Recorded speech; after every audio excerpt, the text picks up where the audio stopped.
Hey guys, welcome back to Titus Diorama and Toy Reviews, and we are going to finish the part 2 to building a action figure foam core tray, or storage tray if you want to use it for anything else.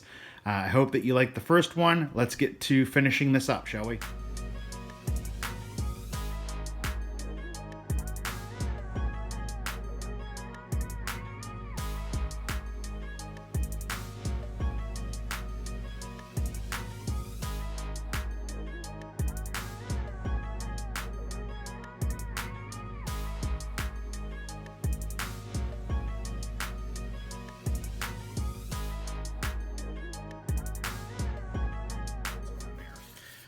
All right, so let's see if that hot glue is ready.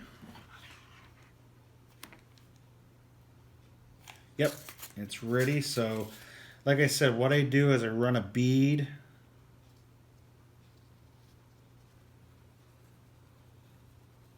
along the actual foam, trying to keep it on there as straight as possible. And then I line up one edge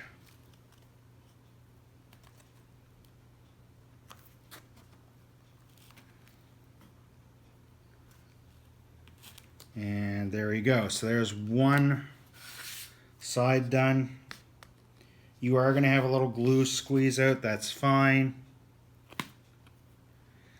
And just try to get it as close to the edge of that bottom sheet as you can. The glue sets up pretty quickly. If you have any strings, you can just, of hot glue, you can just peel them off. What I like to do is like to roll my hands together, or rub my hands together, I should say, and then roll up the glue that way. I'll sometimes just wait till I get to the very end of building it to kind of get all the glue off, or the glue strands off, because it's sometimes easier to do that way. So let's go ahead and get the second one on.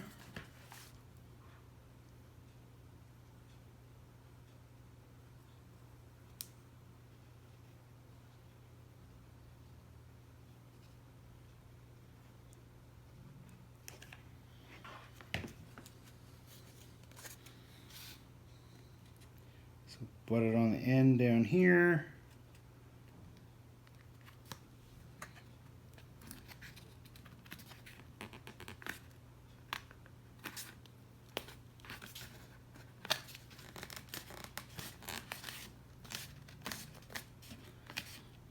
And sometimes you got to be careful because it can slide a bit. I'm also using the factory edge of the foam core. Sometimes the factory edge isn't 100% straight,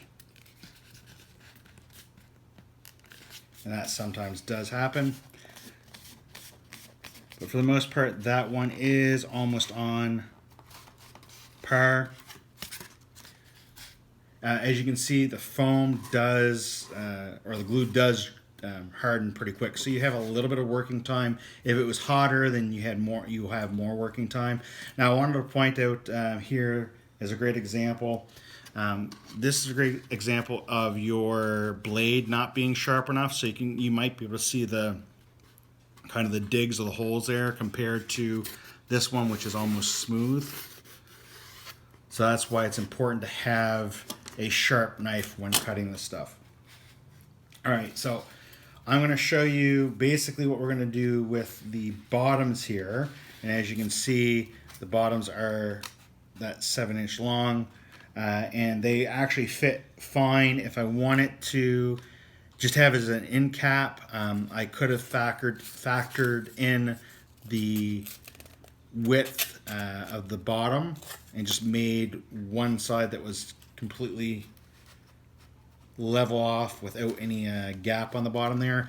However, that meant I would have actually had to go grab another sheet and just cut out one 15 by whatever it would have been to do this. So let's just butt it up against the wall. And so what I'm doing is I've put the corner of this one that's going to butt and glue into the side of that one against that.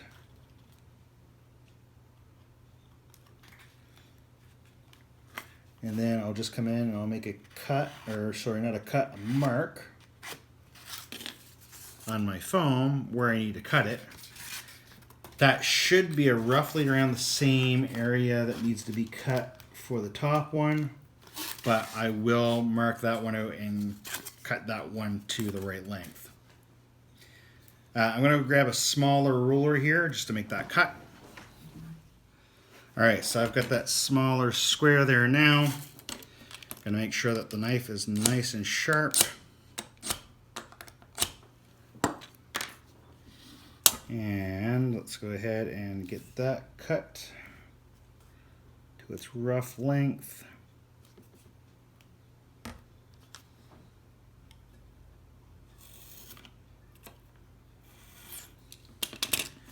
So a nice sharp blade, 2 cuts, nice and flat. So now what we're going to do is we're just going to test to make sure that does fit. And it does. It's a nice snug fit there. So we're going to glue that in, and then we're going to go back into a time lapse. I'm going to finish building this entire box. Again, for the metal pieces, the long piece here, it's the same thing as I just did here. Is I'll measure that length, cut off what I need to cut off, and then glue it in. So let's get into the time lapse.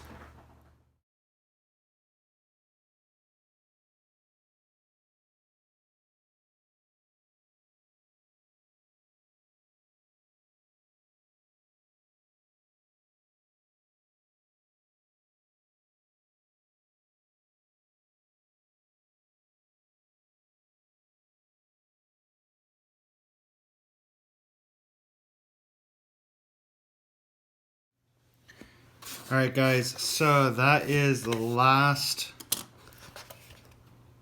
divider going in. I'm just going to go ahead and reinforce the corners here by gluing them in. Now what you're probably going to notice was on this one I did not run glue along the sides that we're going to stick to this. That was because when I cut this, it was already a very snug fit. And I knew if I ran glue on it and tried to slide it in, if the glue dried before it got all the way in, I'd be stuck with a big gap and this wouldn't sit fine. So I just glued the bottom in and then I ran some hot glue up along the side. This one I did cut slightly smaller, and this particular panel was bowed a little bit, so I knew I could get away with putting glue on the 2 sides and gluing it together so that pulls that in. But I really do want to reinforce those because picking up the tray, I'm most likely going to be picking it up by the middle, and I want to make sure that it's nice and sturdy. You could also run glue along the bottoms here if you want it to, but you don't have to. So let's go ahead and put some glue in there real quick.